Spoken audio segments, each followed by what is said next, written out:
मैं आपको थोड़ा सा बताता हूँ YouTube के बारे में। YouTube में क्या है कि पूरे वर्ल्ड की अगर बात करी जाए तो करोड़ों चैनल्स हैं जो अलग अलग जॉनर्स में हैं, अलग अलग कैटेगरीज में हैं। उसमें से दो बड़ी कैटेगरीज हैं, मोटिवेशन और एजुकेशन। पूरे वर्ल्ड में जो वर्ल्ड का नंबर 1 मोटिवेशन चैनल है वो मेरा है, और जो वर्ल्ड का नंबर 1 एजुकेशन चैनल है किसी इंडिपेंडेंट क्रिएटर का, वो उनका है, जो कि हमारे गेस्ट हैं। उनके 17 मिलियन से ज्यादा सब्सक्राइबर्स हैं। Please give an energetic and warm welcome to the one and only Khan sir. क्या चाहिए, कैसे हैं आप? इससे पहले कि ऑडियंस आपसे कुछ पूछे या इंटरेक्ट करे, मेरे माइंड में एक क्वेश्चन है आपके लिए जी। जो बच्चे हैं वो आपके इतने दीवाने क्यों हैं, इतने पागल क्यों हैं आपके पीछे? मतलब मेरे कमेंट सेक्शन में भरा पड़ा था, खान सर कब आएंगे, खान सर कब आएंगे। मतलब ऐसा क्या जादू कर दिया आपने बच्चों के ऊपर? ये सवाल हम आपसे भी पूछते हैं, हमारे पे भी इतना कमेंट आया, इतना मेरे तो ऑफिस में लोग चले आए कि सर कब जा रहे हैं। अच्छा। क्योंकि हम लोग का तो एग्जैक्ट है वही पढ़ाना है। हाँ। तो देखिए, हम लोग का मेन है कि बच्चों को जो जरूरत रहती है कि अगर लड़का पढ़ने आया है ना, उसके मन में कोई डाउट ना रहे। हम उसको कहते हैं कि हम तुम्हें पढ़ा रहे हैं, दम है तो भूल के दिखाओ, याद करके नहीं।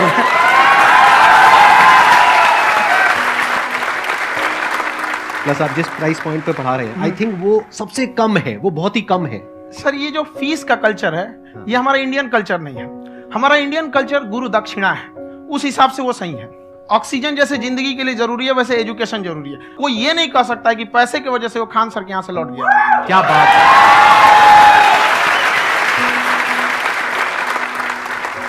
मैंने देखा कि आपका ये जो चैनल है कि ये पिछले 3 साल के अंदर अंदर ही ग्रो किया है। हमको जब चैनल शुरू हुआ तो एक दिन में हम 4-5 वीडियो बनाए। एक हमको कुछ आता, आज भी नहीं आता इतना, तो हम देख के कैमरा उमरा तो हम कंफ्यूज हो गए, बाप रे। तो हम एक ही दिन में वीडियो शूट किया, पढ़ाने वाला टॉपिक था। हमको उसके बाद कभी वीडियो नहीं, 6-7 वीडियो एक ही बार शूट कर लिए। और एक जो थे जिनका कैमरा वगैरह था, मेरे पास कैमरे भी नहीं थे उस टाइम, और कैमरा 35,000 का था। तो 6 महीना इसी में लग गया, जो 35,000 इसी में फंस जाएगा। तो उनके कैमरे से शूट किए, उन्होंने कोई चार्ज लिया, उसके बाद हम छोड़ ही दिए। लॉकडाउन लगा, तब हम कहें आप कैसे पढ़ाएंगे? वो तो 1 दिन 2 दिन करते करते अचानक लंबा हो गया। तब हमको याद आया कि ओहो, मेरा एक चैनल भी है वहाँ पे।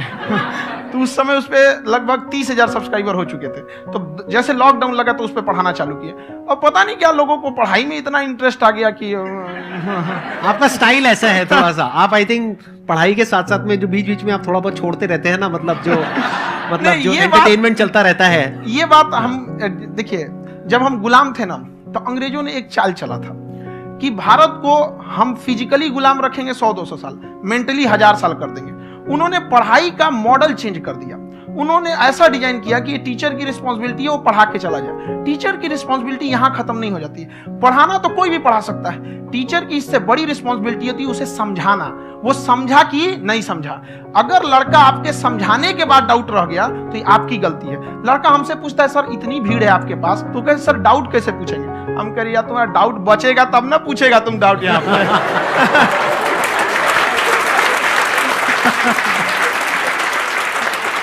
कॉन्फिडेंस नेक्स्ट लेवल है खान सर का, मानना पड़ेगा। और शायद यही वजह है इनकी जो ग्रोथ है उसका। किसी ने शायद सपने में भी नहीं सोचा होगा कि पिछले 2 साल के अंदर अंदर जो आपके चैनल की ग्रोथ हुई है, जैसे आप खुद ही बता रहे हैं कि लॉकडाउन के टाइम पे आपके 30,000 के करीब सब्सक्राइबर्स थे, आज की डेट में 17 मिलियन है।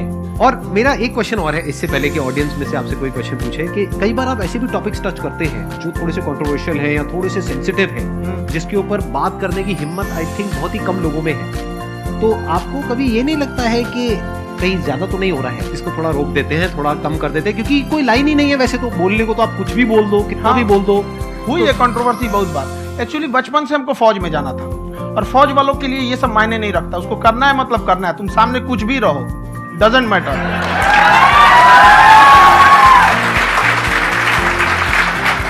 और मैंने YouTube पे देखा कुछ वीडियोस में कि आपका जो इंस्टीट्यूट है वहां पर आज से कुछ साल पहले कुछ बम गिरे थे। कुछ गिरे थे, कुछ तो बहुत सॉलिड जगह गिरा था, फटा नहीं वो। मतलब आपके आसपास? हाँ, बम को भी पता है कि टीचर की इज्जत किया जाता है। क्या बात है, क्या बात है। मैं समझ पा रहा हूं कि ये आपके अंदर जो एटीट्यूड है ये कहां से आ रहा है, क्योंकि आप बचपन से ही फौज में जाना चाहते थे।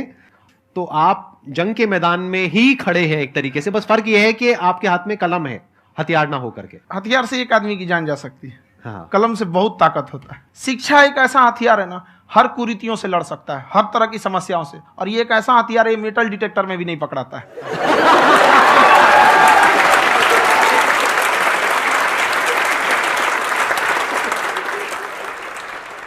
मेरा क्वेश्चन ये है कि अभी प्राइवेट ऑर्गेनाइजेशंस में पीटने का, पनिशमेंट का ये सिस्टम जो है खत्म हो गया है। हम आपके वीडियो में देखे हैं सर कि आप एक बड़ा सा रोल रखे रहते हैं, पुलिस वाला लाठी है वो, पुलिस वाला लाठी है, और स्टेज पे बुला के बच्चों को उसी से धुनाई शुरू कर देते हैं मस्त एकदम से, है ना। तो सर मतलब कि बच्चे मतलब कि डरते नहीं है आपसे, और इस तरीके से कैसे कनेक्टेड हैं आपसे, है ना। और एक और क्वेश्चन सर, यूपीएससी का जो आप अपना बैच स्टार्ट करने वाले हैं, ठीक है, उसके बारे में बताइए सर, क्योंकि मुझे मतलब कुछ इशू करना है सर, ठीक है। और संदीप सर को देख लिए, मेरा तो वैसे ही हो जाना है।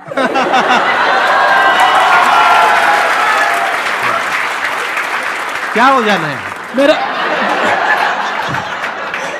पूरा कंप्लीट करो। I'll be an IAS officer next year because I have seen you, sir. My day is like complete, sir. All the best. Thank you so much, sir. Thank you. पूरा बोला करो। हाँ। Thank you. देखिए, लड़कों को जहां तक पीटने की बात है, जब पढ़ाने की बात आएगी तो उसको हम पूरे बेहतरीन ढंग से पढ़ाएंगे, लेकिन जब सजा देने की बात आएगी ना, तो वो भी बेहतरीन ढंग से होगा। ऐसा थोड़ी होगा कि बस एक ही चीज बेहतरीन ढंग से होगा। और डर का होना बहुत जरूरी है। ये डर भी अपने आप में एक मोटिवेशन है, क्योंकि जब आपके अंदर एक थोड़ा सा डर रहे ना, तो डर के भागिए मत। एक ऐसा डर जिसको आप लगे कि नहीं नहीं थोड़ा सा और करने की जरूरत है, फिर तो ये हम इसको क्रॉस कर जाएंगे यहाँ पर। तो लड़कों के अंदर ये डर बनाना भी जरूरी रहता है। और रही बात यूपीएससी वाले की, जो आपने बोला, बहुत सारे लड़के वेट कर रहे हैं यूपीएससी की, क्योंकि 2-2.5 लाख फीस सारे लोग एफोर्ड नहीं कर सकते।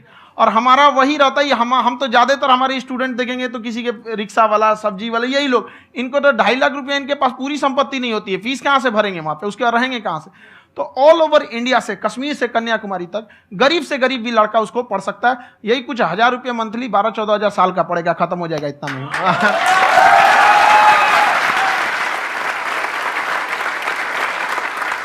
ये जो डंडे वाली बात इन्होंने कही, ये सच है? मतलब आप सच में एक डंडा रखते हो? पुलिस का ही है वो।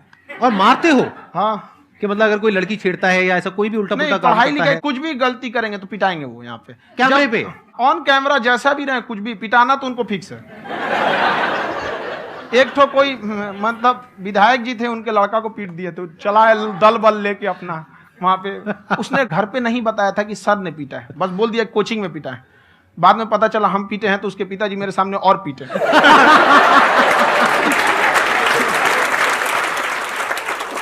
सर आपका सबसे बड़ा डर क्या है, आप दोनों का? फौजी को डरे नहीं लगता है, बाकी अफसर से पूछिए।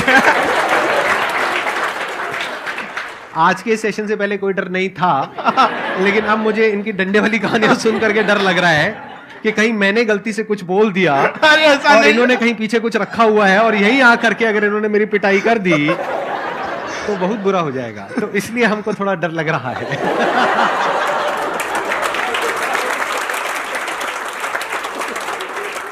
आपकी डेली कितने घंटे क्लासेस होती है?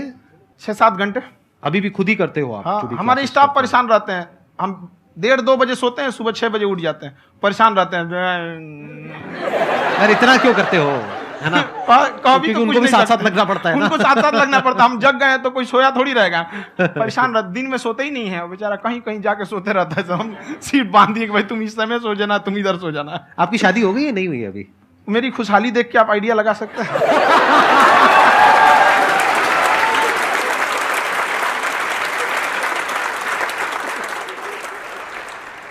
First of all I would like to say sir thank you so much to you and to your team कि आपने मुझे यहाँ आने का मौका दिया। एंड सर अब तक मैंने आपको सिर्फ फ़ोन या लैपटॉप में ही देखा है दोनों को, आज फर्स्ट टाइम लाइव देख रही हूँ तो बहुत अच्छा लग रहा है। तो मेरा क्वेश्चन ये है सर आपसे, जब हम लाइफ में कोई डिसीज़न लेते हैं कि हमें ये पर्टिकुलर चीज़ करनी है, और क्योंकि हम डिसीज़न लेते हैं तो हमारी आदत है कि पहले हम 4 लोगों से पूछते हैं कि तू बता तेरी क्या राय है, तू बता तेरी क्या राय है। तो उनमें से अगर कोई हमें कह देता है कि ये बेकार डिसीज़न है मत कर, तो हमारा माइंड कहीं ना कहीं डाइवर्ट होने लगता है और उसकी वजह से हम अपना डिसीज़न चेंज कर देते हैं। तो मेरा क्वेश्चन ये है कि कैसे हम अपने डिसीज़न पे स्टिक रहे, कैसे हम जो दूसरे के ओपिनियन है उनको अफेक्ट ना होने दें अपने ऊपर। दूसरे से सलाह लेने से पहले एक बार खुद उस पर रिसर्च कर लेना चाहिए, ताकि आप सामने वाला क्या सलाह दे रहा है आपको समझ में आना चाहिए। यहाँ पर ऐसा नहीं है कि कई बार ऐसे होते हैं कि दूसरे वाले को एक्सपीरियंस होता है, तो अगर आपको पहले से आइडिया है, उसके बारे में आप बेहतरीन ढंग से रिसर्च किए हैं कि क्या इसमें प्लस पॉइंट है, क्या निगेटिव है, उसके बाद आप किसी से सलाह लेने जाइए। ये नहीं कि मन में सीधे बताओ, गड़बड़ा जाएगा। तो वहाँ पे पहले आपको R&D करना पड़ता है, समझ में आया कि नहीं। और जिंदगी हो या गाड़ी, जीतेगा वही जो टाइम पे गियर चेंज कर रहा है। तो डिसीजन चेंज करना बहुत ज्यादा गलत नहीं है। इन्होंने बहुत अच्छी बात कही है और मैं इसी बात में थोड़ा सा और ऐड ऑन करूंगा कि ये जो आपने कहा ना कि अपने डिसीजन पे स्टिक कैसे रहें, ये कोई अच्छी क्वालिटी नहीं है, क्योंकि टाइम टू टाइम आपको अपने डिसीजंस को चेंज करना होता है। जैसे आपने 4 लोगों से डिस्कस किया, कोई इंसान कुछ पॉजिटिव बोल रहा है, कोई नेगेटिव बोल रहा है, उससे फर्क नहीं पड़ना चाहिए। डिपेंड ये करता है कि वो जो बोल रहा है उसका बेसिस क्या है। क्या वो किसी नॉलेज या एक्सपीरियंस के बेस पे बोल रहा है या ऐसे ही कुछ भी बोल रहा है? ऐसे ही बोल रहा है तो फिर उसकी बात पे ध्यान क्यों दे रहे हो? अगर किसी नॉलेज या एक्सपीरियंस के बेस पे बोल रहा है, फिर चाहे वो पॉजिटिव बोल रहा है चाहे नेगेटिव बोल रहा है, दोनों ही मायने रखता है। उसके बाद में रिसर्च करनी है और फिर रिसर्च करने के बाद में फाइनल डिसीजन अपना खुद का होना चाहिए। अब वो डिसीजन उससे अलग भी हो सकता है जो आपने पहले लिया था, और वो सेम भी हो सकता है। सर मेरा क्वेश्चन दोनों से है आपसे, how to deal procrastination and laziness. हमारा ब्रेन है ना, ये बहुत आलसी टाइप का, इसको आराम खोजना पसंद है। अब थोड़ा सा भी अब इसको आराम की ओर लेके चले गए ना तो फिर उधर ही रहेगा। आप सोचेंगे 10 मिनट आराम कर लेते हैं ना, तो 10 मिनट 2 घंटा बना देगा। उसको टॉर्चर कीजिए, चल 10 मिनट बाद में। उसको आप उस पर हावी में, वो कह रहा है कि हमको आराम चाहिए, आपको हाँ आराम मिलेगा, पहले काम फिर मिलेगा आराम। तो आप उसके हिसाब से मत चल। आपका मन कर रहा है थोड़ा सा देख लेते हैं, कोई नोटिफिकेशन आया, आप कोई काम कर रहे हैं, क्यों पहले काम कर लीजिए, बाद में देखिएगा ना नोटिफिकेशन। आप हावी मत होने दीजिए यहाँ पे। अगर आप 5 मिनट भी थोड़ा सा लूज पड़े ना, थोड़ा सा कमर सीधा कर लेते हैं, 2 घंटा बर्बाद कर दिया आपको। हावी मत होने दीजिएगा उसको अपने ऊपर। प्रोक्रेस्टिनेशन को तोड़ने का एक ही तरीका है, सबसे छोटे लेवल पे ले जा करके उस गोल को तोड़ दो। यानी वो गोल बहुत बड़ा है, उसको ब्रेक डाउन करो, उसके सबसे पहले स्टेप पे आ जाओ कि उसको अचीव करने का सबसे पहला स्टेप क्या है। जैसे गाड़ी चलाना सीखना है, उसका सबसे पहला स्टेप क्या है। अगर घर में कोई नहीं है सिखाने वाला या सिखाने वाली, तो बाहर जा करके जो गाड़ी का ड्राइविंग स्कूल है उधर जा करके पैसे दे दो। अब फंस गए ना तो फंसा दो अपने आप को। दिमाग ये लगाओ कि अपने आप को कैसे फंसाया जाए। जब हम फंस जाते हैं ना तो फिर हमको वो काम करना ही पड़ता है। Then there is no looking back. जब तक आप सोच रहे हो तब तक सोच रहे हो, उसको बोलते हैं पैरालिसिस ऑफ एनालिसिस, कि आप सोचते चले जा रहे हो अपने माइंड में, मैं ये करूंगा वो करूंगा वो करूंगा वो करूंगा, और प्रोक्रेस्टिनेट हो रहा है, वो चीज टलती चली जा रही है। तो उसको छोटे से छोटे लेवल पे ब्रेक डाउन करके उसको कर दो, दैट इज नंबर 1। और जैसे ही करना शुरू करते हो, कोशिश करो कि उसको जब तक कि आप सही से नहीं कर लेते हो उसको छोड़ना नहीं है, तो आपकी लेजीनेस भी खत्म हो जाएगी। कई लोगों को तो हमने देखा जो सप्ताह में कुछ भी नहीं करता, वो भी संडे को आराम कर रहा है।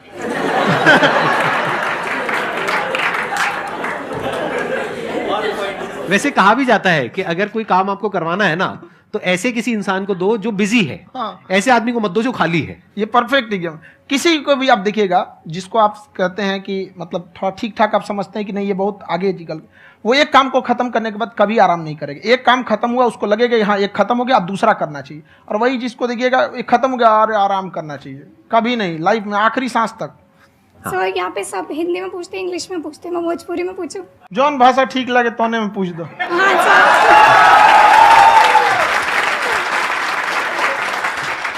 सर ये पूछे के चाहते नहीं कि जैसे हमने के पढ़ाई करी नहीं सर, तो कभी कभी डेली टारगेट्स जो होला वो कंप्लीट ना होला।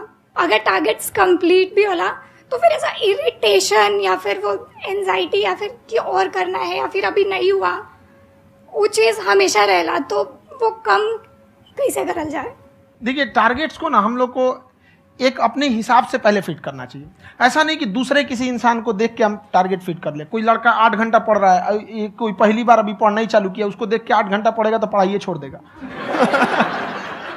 तो आप अपनी क्षमता के हिसाब से देखिए कि आप कितना पढ़ सकते हैं। अगर आपने एक घंटे को बना लिया कि हम 1 घंटा पढ़ सकते हैं, अगले 1 हफ्ते तक उसको सस्टेन रखिए। जिम में कैसे करते हैं लोग, पहले दिन उठा लीजिएगा 1 क्विंटल तो हार्ट अटैक हो जाएगा। तो वो धीरे धीरे टारगेट सेट कीजिए और अपनी क्षमता को भी देखिए। हर इंसान की क्षमता अलग है। कंगारू को देख के हाथी छलांग मारेगा, पैर तोड़ के बैठ जाएगा।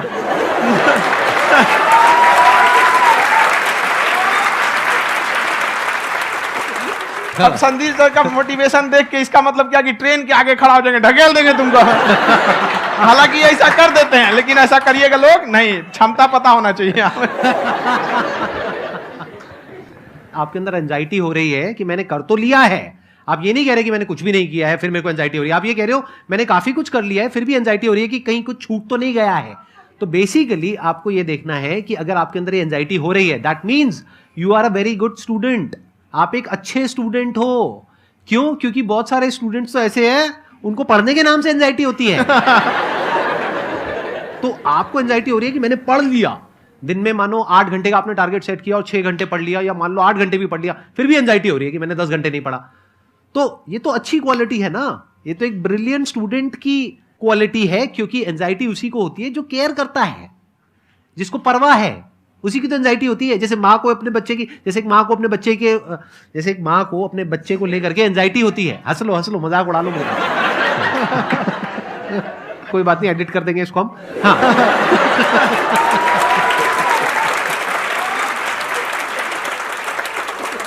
जैसे एक माँ है, उसको अपने बच्चे को लेकर के एंजाइटी होती है, थोड़ी सी भी तबीयत खराब हो जाए उसको एंजाइटी होती है, चाहे बच्चा ठीक भी है, डॉक्टर को नहीं होती है। क्यों? क्योंकि माँ को उस बच्चे से प्यार है। तो दैट मीन्स कि आप अपनी पढ़ाई को लेकर के सीरियस हो, इस वजह से आपके अंदर एंजाइटी हो रही है, विच इज नॉर्मल। जहां पर प्यार मोहब्बत होती है वहां पर थोड़ी बहुत एंजाइटी तो होती ही है ना। समझ रहे हो ना मैं क्या कहना चाह रहा हूं? आप लोग समझ रहे हो ना मैं कहां जा रहा हूं? जब वो किसी और से बात करती है तो एंजाइटी होती है ना।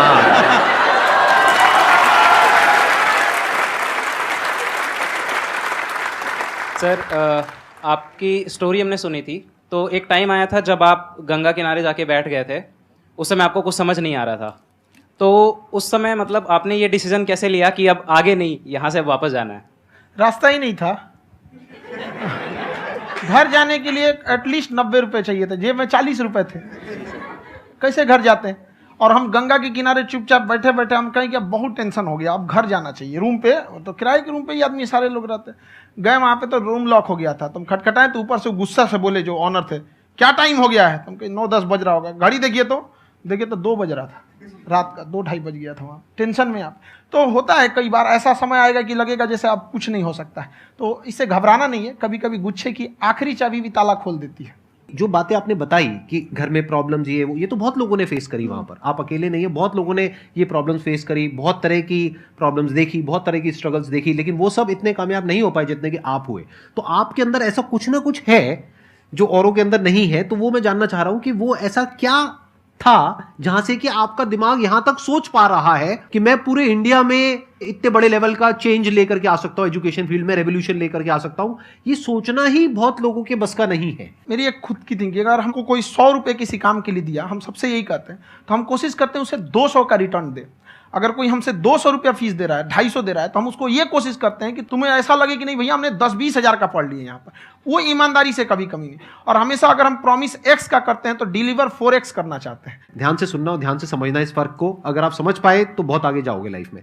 एक वो होते हैं जो ये सोचते हैं कि हमें सब कुछ मिल जाए, हमें कुछ भी करना ना पड़े। दूसरी कैटेगरी होती है लोगों की जिनको जितना मिलता है उसमें भी चोरी चकारी करते हैं या कोशिश करते हैं कि उससे कम दे सामने वाले को जितना कि हमें मिल रहा है। तीसरी कैटेगरी होती है लोगों की, जो इनके जैसे लोग होते हैं, वो क्या करते हैं, वो ये सोचते हैं कि अगर मैंने किसी से 1 रुपए भी लिया, देखा जाए तो 200-250 रुपए कुछ भी नहीं होता है, 200-250 रुपए अगर मैंने लिया तो कैसे उसको 400 रुपए की वैल्यू दूं। ये जो थिंकिंग है ना, यही एक फर्क होता है एक ऐसे इंसान में जो बहुत आगे निकल जाता है और उस इंसान में जो मीडियोकर रह जाता है। आप अपने आप को अपने आप के ऊपर समय दीजिए, उसको डेवलप कीजिए। जब आप अपने आप के ऊपर खर्च करते हैं तो आने वाले समय में लोग गूगल पे आपको सर्च करते हैं। क्या बात है सर।